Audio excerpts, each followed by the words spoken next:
今日做個電飯煲洋葱番茄湯，先落咗洋葱碎炒香。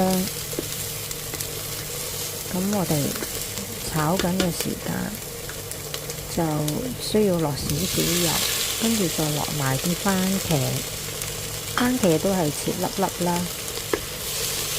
咁我哋繼續炒住香先。